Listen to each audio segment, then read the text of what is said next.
Hey guys, what's up? John here from fly8mikealpha.com, and today I'm here to talk to you about one of the ways you can protect yourself if you ever get into trouble with the FAA. What is the get out of jail free card that you can use to protect yourself and your certificates if you make an honest mistake and have an airspace violation, or you simply do something you're not supposed to, like land without a clearance or take off without a clearance, have a taxiway deviation, anything like that. We're going to go ahead and show you how you can protect yourself, what steps you can take, and most importantly, the get out of jail free card you can use in case the FAA ever does want to pursue you for doing something wrong.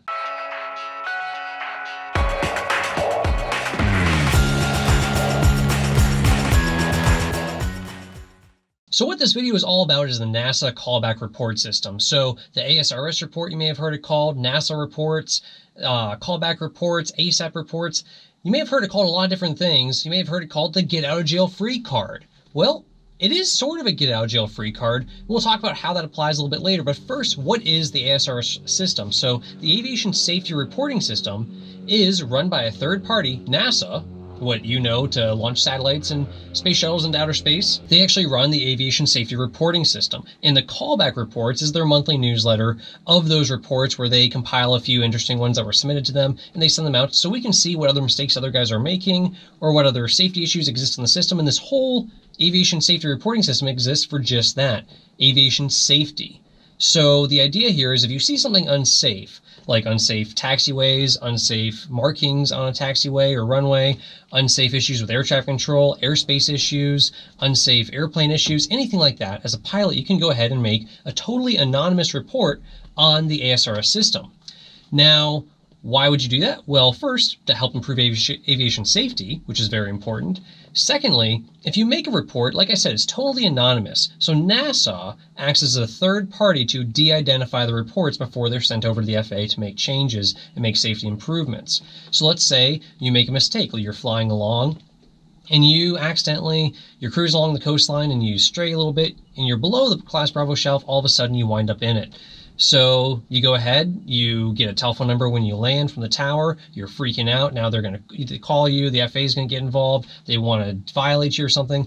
Ultimately, if any of that ever even did happen, usually they just want to talk to you about it and work out what the confusion was. But if you did actually have an accidental airspace violation or you landed without a clearance or turned down the wrong taxiway and you got a phone number to call when you landed, you would certainly want to fill out one of these reports. And what's going to go in it, you're simply going to go to asrs.arc.nasa.gov, complete where it says report to ASRS, click on that, electronic report submission, and then you'll go ahead and go through the steps. General report form is for pilots. You'll go ahead and complete a pilot form. You'll accept or continue the report, accept their terms and conditions, and then fill out all that information. Remember, it's totally de-identified, and NASA will remove any identifying things from it before they send it on to the FAA. So even if you don't get a telephone number to call, you may still want to fill one of these out. You think, oh, well, I don't want to fill out a report because I don't want anyone to find out about it. No, it's totally anonymous. No one will ever know that it was you. There's no way to trace it back to you.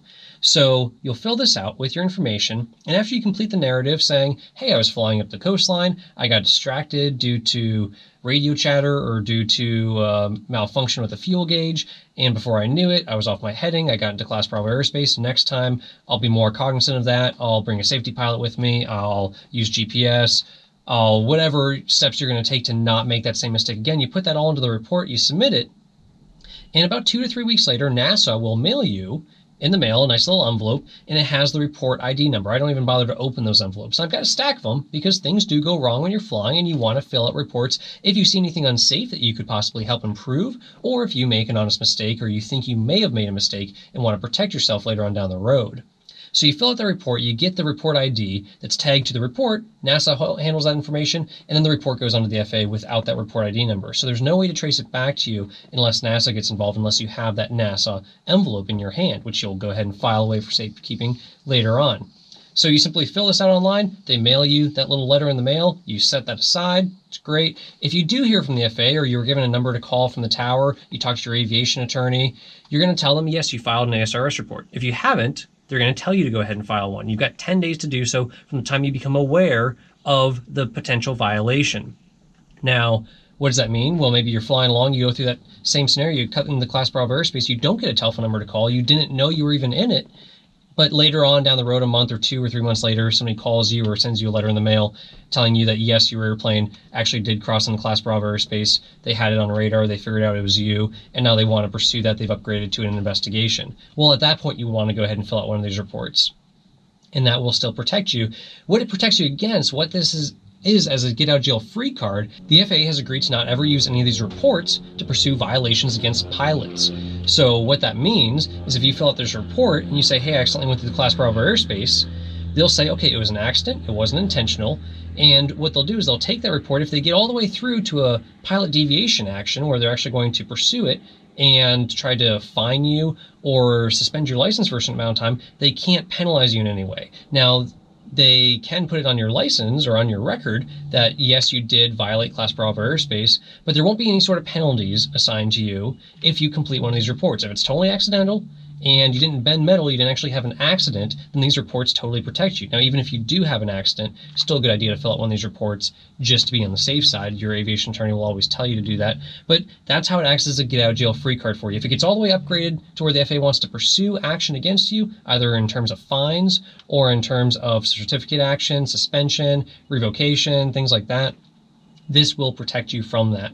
So anytime you think you may have made a mistake, even if ATC doesn't call you out on it, go ahead and fill one of these out. I'll give you an example of one of mine that I filled out. I was flying along just north of Sarasota in the Class Bravo airspace, right about 3,000 feet inside the Class B airspace on an assigned heading, assigned altitude, and a business jet passed by on an assigned heading and an assigned altitude, relatively close, about half mile, maybe a little less, but about a half mile. The business jet freaked out on ATC, started yelling at the guy, and told him to mark the tapes, and he thought that it was a near miss. He was reporting a near miss. So as soon as I heard that, I said, okay, well, I didn't do anything wrong here, but just to protect myself in case this ever goes any further, probably won't hear anything of it, I'll go ahead and fill out one of these reports when I land. You can fill them out from your iPad when you're still in the airplane. The joke used to be a good pilot keeps a stack of these around because there used to be paper copy. Now you can do it electronically and fill one out every time after you land. That way you're always protected. Not that you should actually do that, but if you ever think there's any mistakes made and they were honest mistakes, not intentional, go ahead and complete one of these. Or if you see anything unsafe, you see issues with air traffic control, conflicting frequencies somewhere, issues with markings on a runway or taxiway, anything you could do to improve aviation safety, go ahead and report it. People actually do take this seriously. They do look at it, take the time to review each and every report, and positive changes do come of it. So highly recommend you guys check that out. And if nothing else, go ahead and sign up for their monthly newsletter. It's kind of interesting. You get monthly emails from NASA of kind of the highlighted reports, what they think is interesting. Or if you're just bored one day and you want to go search around, you can even go on their website and use the search function here to actually look up and see what other guys are submitting in their reports. If you have any questions about NASA reports, the ASRS reporting system, go ahead and leave them in the comments right below or shoot us a note on our website. Click Ask a Question. You can post your question there for our CFIs to get back to you. Thanks so much for watching, guys. Make sure you check out our awesome online courses online at fly@mikealpha.com. And if you can't fly every day, then fly@mikealpha.com. We'll see y'all next time.